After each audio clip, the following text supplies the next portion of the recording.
Hello channel, నేను మీ Kavya. So present నేను rainbow Meadows దగ్గర ఉన్నా. అసలుకి సామాన్యులు ఇల్లు కొనుక్కోవాలా లేదని ఆలోచించాల్సిన పరిస్థితి వాళ్ళు వస్తుంది. పోనీ అపార్ట్మెంట్ చాలా సేఫ్ అని అంటే అవి కూడా సేఫ్ కావనే సుచిత్ర దగ్గర కేసు నమోదైందిగా అర్థమైపోయింది. సో ఇప్పుడు ఇండిపెండెంట్ ఇల్లులు కొనుక్కోవాలి, సరే కష్టార్జితం మొత్తం అందులో ఇన్వెస్ట్ చేసినా కూడా ఎండ్ ఆఫ్ ద డే ఎవరు వచ్చి దాన్ని గవర్నమెంట్ ల్యాండ్ అంటారో తెలియని పరిస్థితి. సో ఇక్కడ సామాన్య జనాలది కాదు తప్పు, చేస్తున్న సర్వేయర్ది తప్పు. లంచాలు తిని గవర్నమెంట్ ల్యాండ్ని ప్రైవేట్ ల్యాండ్ అని చెప్పి బిల్డర్స్కి అమ్ముకుంటున్నారు కదా, వాళ్ళే తప్పు. కానీ ఎండ్ ఆఫ్ ద డే ఇబ్బంది పడే వాళ్ళు మాత్రమే సామాన్యులు. సో ప్రజెంట్ ఇక్కడ జరిగిన సిచ్యువేషన్ ఏందో కూడా తెలుసుకుందాం మనం. సో ఏంటి అసలుకి లైఫ్లో ఒక ఇల్లు ఉంటే చాలని అనుకుంటుంటాం, కానీ ఆ ఇల్లు కూడా ఇవాళ ప్రభుత్వం ల్యాండ్ అని చెప్పేసి సర్వే రిపోర్ట్లు వస్తాయి ఏంటి. అదే అండి. ఇప్పుడు మేము ఎవరైనా కూడా ఒక సామాన్యుడికి ఏంటిది లైఫ్లో ఒక ఇల్లు కొనుక్కుంటే చాలు. ఎందుకంటే ఇప్పుడు హైదరాబాద్ అసలు దాంట్లో ఇప్పుడు మా పేరెంట్స్ ఎంతో అగ్రికల్చర్ చేసి ఎన్నో ఇబ్బందులు పడి ఎన్నో అది చేసి నా కొడుకు చదువుకొని మంచి జాబ్ చేయాలి అని వాళ్ళకి ఎన్నో కోరికలు ఉంటాయి. ఊళ్ళలో నుంచి మేము విలేజ్ నుంచి వచ్చినాము.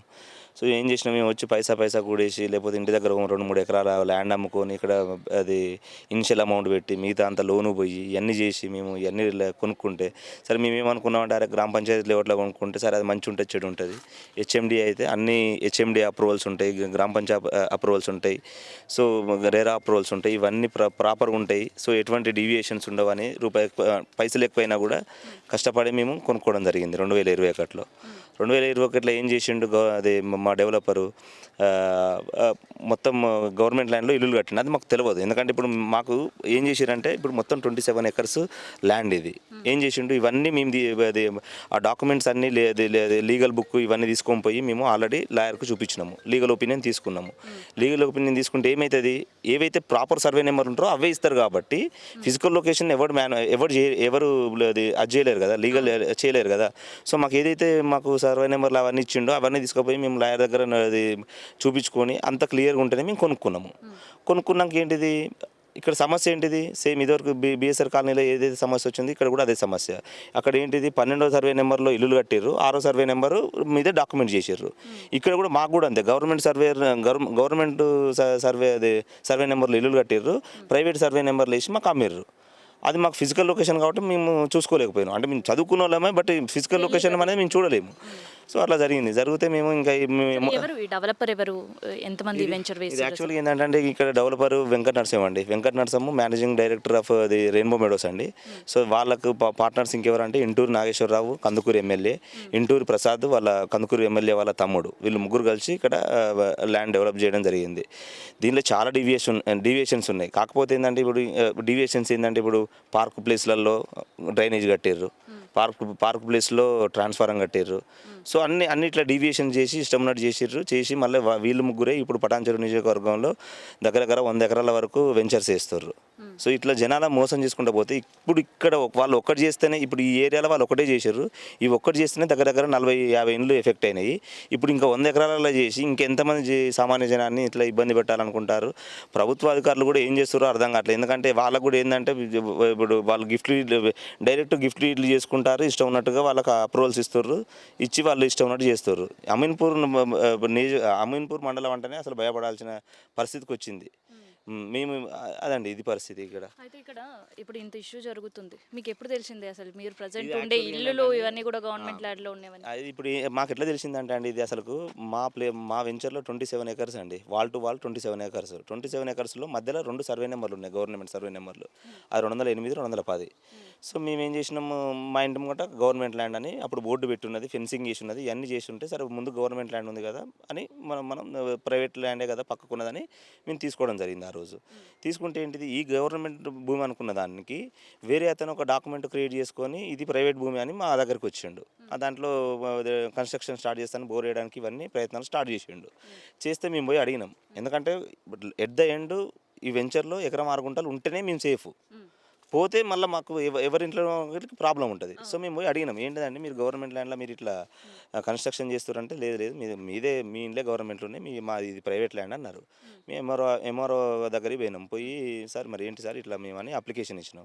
అప్లికేషన్ ఇస్తే ఎంఆర్ఓ కూడా సర్వేని పంపించి సర్వే చేయించేసి మీ ఇంట్లో గవర్నమెంట్లు ఉన్నాయి, అతని డాక్యుమెంట్ తప్పు కావచ్చు బట్ మీ ఇంట్లో గవర్నమెంట్లు ఉన్నాయి, మీరు డెవలపర్తో మాట్లాడుకోండి అని చెప్పిండు. అయితే మేము డెవలపర్ దగ్గరికి పోయి మాట్లాడడం జరిగింది. ఏంటి మరి ఈ పరిస్థితి, మా గవర్నమెంట్ ఇళ్ళలో వచ్చినాయి, నెలకు 1,00,000 రూపాయలు ఈఎంఐలు కడతాను మేము. ఇప్పుడు మా శాలరీలో 80-90% అవే కడుతున్నాం. ఏదైనా చిన్నది ఏదైనా కొనుక్కోవాలన్నా కూడా ఆలోచించే పరిస్థితి. ఎందుకంటే బ్యాంక్ అయితే కట్టకుండా ఊరుకోరు కదా. సో మేము అది వెంకట నరసింహని నిలదీసినామండి. ఎందుకంటే అతనే కదా మేనేజింగ్ డైరెక్టర్ కాబట్టి మేము వెంకట నరసింహని నిలదీయడం జరిగింది. నిలదీస్తే అతను ఏమన్నాడంటే లేదు లోకల్ సర్వేయర్ ఏదో మ్యానిపులేషన్ చేసిర్రు వాళ్ళు. ఏడీ సర్వే డిస్ట్రిక్ట్ సర్వే చేస్తే మీకు న్యాయం చేస్తా అని మాకు ఎంఓయూ రాసిచ్చాడు. ఎవరైతే మేము పోయినామో 12 మెంబర్స్కి ఎంఓయూ రాసిచ్చి మీకు న్యాయం చేస్తా, ఏడీ సర్వే చేయనియండి, నేనైతే తప్పు చేయలేదు, బట్ ఏడీ సర్వే చేస్తే నేను ఒకవేళ తప్పని తేలితే మీకు చేస్తా అని చెప్పిండు. చేస్తే ఏడీ సర్వే కూడా చేయించినాం. నవంబర్ 11వ తారీఖు ఏడీ సర్వే చేయించినాం. ఇది మీ దగ్గర ఇదండి. మేము 6 నెలల నుంచి, మీకు ఇప్పటికి కూడా తెలుసు సాఫ్ట్వేర్ జాబులు ఎంత ఘోరంగా ఉన్నాయో. ఇవాళ ఉంటాయా రేపు పోతాయా తెలియని పరిస్థితి. అసంటి పరిస్థితిలో 6 నెలలకు ఎంఆర్ ఆఫీస్కి ఒక 20-30 సార్లు, కలెక్టర్ ఆఫీస్కి ఒక 10-12 సార్లు, ఆర్డీఓ ఆఫీస్కు, హెచ్ఎండి ఆఫీస్కు, మున్సిపల్ ఆఫీస్కి, ఇన్ని ఆఫీసులు 6 మంత్స్ నుంచి తిరుగుతూనే ఉన్నాం. మాకు వైఫ్స్ ఉన్నారు, పిల్లలు ఉన్నారు, వాళ్ళని చూసుకోవడము, ఆ ఆఫీస్లో ఉన్న ట్రెజర్స్ ఇవి, తల్లిదండ్రుల నుంచి వచ్చిన వాళ్ళు బాధపడు, వాళ్ళ హెల్త్ ప్రాబ్లమ్స్, ఇవన్నీ ఒక 6 మంత్స్ నుంచి జరుగుతుంది. 6 నెలలు అవుతుంది అంటే అది చిన్న టైం అనేది చెప్పలేం. ఎందుకంటే 40 కుటుంబాలకు సంబంధించిన ఇష్యూ. మరి ఎమ్మెల్యే ఎప్పుడైనా వచ్చి మాట్లాడడం కావచ్చు, లేదంటే కాంటాక్ట్ అవ్వడం కావచ్చు, లేదంటే ఇండైరెక్ట్గా ఫోన్లు చేసి ఆయన ఎవరితోటైనా మాట్లాడియడం, ఆయన మీతో నేరుగా వచ్చి మాట్లాడడం, ఏమైనా ధీమా ఇవ్వడం, అట్లాంటివి ఏమైనా? ఇంతవరకు ఇంటూరు నాగేశ్వరరావు మాకు ఇంతవరకు రాలేదండి. ఏం మాట్లాడలేదు ఈ సమస్య గురించి. మాకు ఇక్కడ ఎవరైతే నేను మేనేజింగ్ డైరెక్టర్ అని చెప్తున్నానో అతను వెంకట నరసింహ అతను మాత్రం రెస్పాండ్ అయ్యిండు. ఎందుకంటే అతను కూడా రెస్పాండ్ కావచ్చు. కాకపోతే ఆయన ఇక్కడ దగ్గరలో వెంచర్ వేస్తుండు కాబట్టి మేము అక్కడికి పోయి మేము ఫ్యామిలీస్ తోటి పిల్లలతోటి అక్కడికి పోయి మేము అడగడం వల్ల అతను ఆ ఎంఓయూ రాసిచ్చిండు. అదేమో ఉట్టి ఏం రాసియలేదు. అది మేము పిల్లల్ని వీళ్ళందరినీ తీసుకుపోయి ఎంఓయూ రాసిచ్చిండు. ఎంఓయూ రాసిచ్చినాక మరి సర్వే చేపియండి అంటే సర్వే చేపిస్తానికి అసలు ఆయన ముందు పోతలేడు. మేమే అప్లై చేసినాం. అతని పేరు పెట్టి మేమే అప్లై చేయాల్సి వచ్చింది. మేమే ఏడీ ఆఫీస్కి ఒక 5-6 సార్లు తిరిగి అక్కడ ఏడీ సార్ను రిక్వెస్ట్ చేయాల్సి వచ్చింది. ఏడీ సార్ డైరెక్ట్ వినకపోతే మేము మళ్ళీ కలెక్టర్ ఆఫీస్ అది ప్రజావాణిలో ఇచ్చి ప్రజావాణిలో ఏడీ సార్కు చెప్పించి ఏడీ సార్ తోటి మళ్ళీ సర్వే చేపిస్తానికి ఇదంతా 2 మంత్స్ పట్టింది. ఓన్లీ ఏడీ సర్వేనే మాకు 2 మంత్స్ పట్టింది. 2 మంత్స్ పడితే ఏడీ సర్వే చేయించినాం. వచ్చిండు డెవలపర్ వచ్చిండు. ఇక్కడ ఏడీ సర్వేకు పూర్తి విట్నెస్ అతను. ఎందుకంటే పొద్దున్న నుంచి వచ్చి సాయంత్రం వరకు ఈ సర్వే జరిగింది. కంప్లీట్గా ఉన్నాడు. ఉండి ప్రతి దగ్గరకు వచ్చిండు, చూసిండు, ఉన్నాడు. ఉన్నాక ఇప్పుడు ఏమంటాడు, మరి ఇప్పుడు అంత అయిపోయింది కదా, మరి ఇప్పుడు మాకేందంటే లేదు ఇంకో జాయింట్ సర్వే చేయాలి. ఇప్పుడు ఆల్రెడీ చేసిందే జాయింట్ సర్వే, మళ్ళీ ఏం జాయింట్ సర్వే అంటే నువ్వు మ్యానిపులేషన్ సర్వేనే ఇంక చేపియాలి. ఇప్పుడు సర్వేలు అన్నీ అయిపోయినాయి. ఎంఆర్ఓ సర్వే అయిపోయింది, ఏడీ సర్వే అయిపోయింది. ఇప్పుడు నువ్వు చేయించేది ఏదైతే ఉంటుందో అది మ్యానిపులేషన్ సర్వేనే. ఇదివరకు అయితే నువ్వు ఎంఆర్ఓలకు గిఫ్ట్ డీడ్లు చేసి ఎట్లయితే సర్వే చేయించుకొని నువ్వు ఇల్లులు కట్టినావో ఇప్పుడు కూడా మళ్ళీ అది చేపిస్తేనే ఇది. సో అందుకనే మాకు ఈ సర్వేలు వద్దు, ఏమొద్దు. ఇక ఏదైతే డిస్ట్రిక్ట్ సర్వే ఇచ్చిండు, ఏడీ ఆఫీస్ నుంచి వచ్చిందంటే అదేమో మామూలు విషయం కాదు. సో ఉన్న సర్వే మీద మాకు న్యాయం చేయాలి. మాకు ఇండ్లొద్దు. అది ఇండ్లు అతను ఉంచుకొని అతను ఏమైనా చేసుకొని గవర్నమెంట్ ఏమైనా చేసుకొని మాకు తక్షణమే కాంపన్సేషన్ ఇవ్వాలని మేము కోరినాము. కోరితే అతను మొన్న మేము గట్టిగా ప్రొటెస్ట్ చేయడం వల్ల దిగొచ్చి మాకు ఒక 6-7 డేస్ టైం ఇవ్వమని చెప్పిండు. సో 6-7 డేస్ టైం ఇచ్చి ఒకవేళ కనుక అతను రెస్పాండ్ కాకపోయినా లేకపోతే మాకు న్యాయం జరగకపోయినా భారీ ఎత్తున అది భార్య బిడ్డలతోటి భారీ ఎత్తున అతని వెంచర్ల దగ్గరికి పోయి ముట్టడి చేసి పెద్ద ఎత్తున మేము ప్రొటెస్ట్ చేస్తాము. ఒకవేళ అక్కడి నుంచి కూడా మాకు ఎటువంటి ఏమైనా సమస్యలు వచ్చినాయి, పోలీసుల నుంచి ఎక్కడైనా సమస్యలు వస్తే అవసరం అనుకుంటే సీఎం క్యాంప్ ఆఫీస్కి అడిగిపోయినా కూడా అంటే ఎక్కడికైనా కూడా పోతానికి మేము రెడీగా ఉన్నాము. ఎందుకంటే ఇది మేము 6 మంత్స్ నుంచి పోరాడుతున్నాం కాబట్టి. సో మేము అవసరం అనుకుంటే సీఎం క్యాంప్ ఆఫీస్ దగ్గరికి పోయి అయినా కూడా అది ముట్టడి చేసైనా కూడా మాకు న్యాయం చేయించేటట్టు చూసుకోవాలని కోరుకుంటున్నాం. దీనికి పాత్రికేయ మిత్రులు కూడా మాకు తోడుంటే మాకు న్యాయం జరుగుతుందని మేము కోరుతున్నాం. ఏంటి మీరు ఎన్ని ఇయర్స్ అయింది ఇక్కడికి వచ్చి? నేను 2021లో తీసుకున్నాను, జాన్ 2021లో. సో అప్పుడు ఏమైనా ఈ ఇష్యూస్ గురించి ఏమైనా తెలుసా మీకు? లేదండి. నాది ఇది 342. సో ఈ ఇంటి ముందట ఫెన్సింగ్ వేసి ఉండే అండ్ దీంట్లో బోర్డు ఉండే. అండ్ ఇది ఇక్కడ గవర్నమెంట్ ల్యాండ్ ఉంది. సో ఇంత నీట్గా పెట్టాడు అంటే మాది ప్రైవేట్ ల్యాండ్ అనే అనుకున్నాం. సేఫ్, మా ల్యాండ్ సేఫ్ అని అనుకున్నారు, మా ఇల్లు సేఫ్ అని అనుకున్నారు. హెచ్ఎండిఏ కూడా అప్రూవల్ అలాగే ఇస్తుంది కదా. అది ఇప్పుడు ఒక సామాన్యుడిగా అదే అంటాం. ఇప్పుడు మాకు ఇచ్చిన సర్వే నెంబర్లు వెరిఫికేషన్ చేయించాము, మాకు వచ్చిన ఎల్పీ నెంబర్ వెరిఫికేషన్ చేయించాము లాయర్ దగ్గర, అవన్నీ బాగున్నాయి అని అన్నాడు. దాని తర్వాత ఒక సామాన్యునికి హెచ్ఎండిఏ ఒక బ్రాండ్. అంతే. సో ఇవన్నీ వెరిఫికేషన్లో కూడా బాగుండి తర్వాత హెచ్ఎండిఏ అనేది కూడా చూసి నేను ఇల్లు కొనుక్కున్నాను. కానీ దాని తర్వాత ఒక 6 మంత్స్ బ్యాక్ ఒక ప్రైవేట్ వ్యక్తి అతను ఇక్కడికి వచ్చి డెవలప్మెంట్ చేస్తుంటే దాన్ని మేము ఆపడానికి ట్రై చేసాము. ఆపితే ఆయన ఆ, మీరు కావాలంటే ఎంఆర్ఓ దగ్గరికి వెళ్ళి కనుక్కోండి, ఇది పట్టా భూమి, మీరు ఉన్నది గవర్నమెంట్ ల్యాండ్ అంటే మేము ఎంఆర్ఓ ఆఫీస్కి వెళ్ళి అక్కడ నుంచి ఇప్పుడు ఇందాక అనిల్ చెప్పినట్టు అవన్నీ ఒక 6 months నుంచి తిరగని ఆఫీస్ లేదు. ఎంఆర్ఓ, ఆర్డీఓ, హెచ్ఎండిఏ, కలెక్టరేట్, ప్రజావాణి, ఎస్ఆర్ఓ అన్నిటి తిరిగి అసలు ఈ ఏడీ సర్వేకి చేయించుకున్నాం. ఏడీ సర్వేలో తెలిసింది ఏంటంటే సుమారు 40 ఇండ్ల వరకు గవర్నమెంట్ ల్యాండ్లో ఉన్నట్టు మీకు అప్పుడు క్లారిటీ వచ్చింది మోసం చేశారు మమ్మల్ని అని. మమ్మల్ని మోసం ఎంత ఎంత కొన్నారండి ఒక్కొక్క విల్లా ఇక్కడ? మేము దగ్గర ₹1 కోటి వరకు ఇచ్చి కొన్నామండి. మేము 2021లోనే ₹1 కోటి వరకు ఇచ్చి కొన్నాము. మాకు ఇప్పుడు ఆల్మోస్ట్ లోన్లో ఈఎంఐ అమౌంట్ చెప్పాలంటే 80% ఆఫ్ మై శాలరీ డిడక్ట్ అవుతుంది. సో అది మా పరిస్థితి. సో ఈ వెంచర్లో వన్ ఆఫ్ ద ఎమ్మెల్యే కూడా ఉన్నారు అన్నారు. సో ఎమ్మెల్యే రెస్పాన్సిబిలిటీ ఎంత ఉంది? ఎందుకంటే ఒక 40 ఫ్యామిలీలు రోడ్డు మీద పడే పరిస్థితి. దీనికి పార్ట్నర్స్ ముగ్గురండి.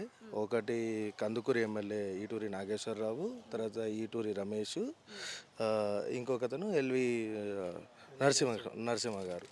సో అక్కడ నుంచి ఎల్వి నరసింహారావు ఈటూరి నాగేశ్వరరావు గారు ప్రెస్ మీట్లో ఏమంటున్నారంటే నేను ఏమీ మోసం చేయలేదు అది అంటున్నారు. ఏడీ సర్వే తోటి ఇక్కడ ఇంత 40 houses వచ్చినాయి. మరి ఏడీ survey is supreme thing. So ఇప్పుడు ఆయనని పరువుగా ఆయనని ఏదో ఇబ్బంది పెట్టాలనో ఏదో ఆయన లేదు. ఒక మిడిల్ క్లాస్ ఫ్యామిలీస్ తో ఒక పొలిటీషియన్స్ తో పెట్టుకునే స్తోమత కాదు, అంత అవసరం కూడా లేదు. మాకు అవసరం కూడా లేదు. మా ఇల్లు గవర్నమెంట్ ఇల్లు వచ్చాయి, మాకు న్యాయం చేయండి. ఇప్పుడు మా ఇల్లు ప్రాపర్గా ఉందని అన్న చూపించండి. ఇప్పుడు మా ఇల్లు గవర్నమెంట్లో వస్తే మాకు ఎంఓయూ చేసి ఇచ్చారు కదా, దాని ప్రకారం కంపెన్సేషన్ చేపియండి. అదే మేము కోరుకుంటుంది. ఎవరిని ఇబ్బంది పెట్టడం కానీ ఎవరిని ఒకరి పరువు పోవాలని కానీ మేము చేసేది కాదండి. మేము సామాన్యులం. ఒక హెచ్ఎండిఏ బ్రాండ్ పేరుతోటి ఇల్లు తీసుకున్నాం, దాంట్లో మోసపోయాం మేము. సో ఇప్పుడు న్యాయం కావాలని కోరుకుంటున్నాం. ఈటూరి ఎమ్మెల్యే నాగేశ్వరరావు అక్కడ వెళ్ళి ప్రెస్ మీట్ పెడుతున్నారు, ఓకే డన్. కానీ ఇక్కడ కదా మీ సమస్య ఉన్నది. ఇక్కడ మీతో ఎవరితో అయినా మాట్లాడే ప్రయత్నం చేసిండ్రా? వచ్చే ప్రయత్నం చేసిండ్రు? ఇంతవరకు అయితే లేదండి. మాకు వెంకట నరసింహ ఒక్కడే కాంటాక్ట్ వచ్చాడు.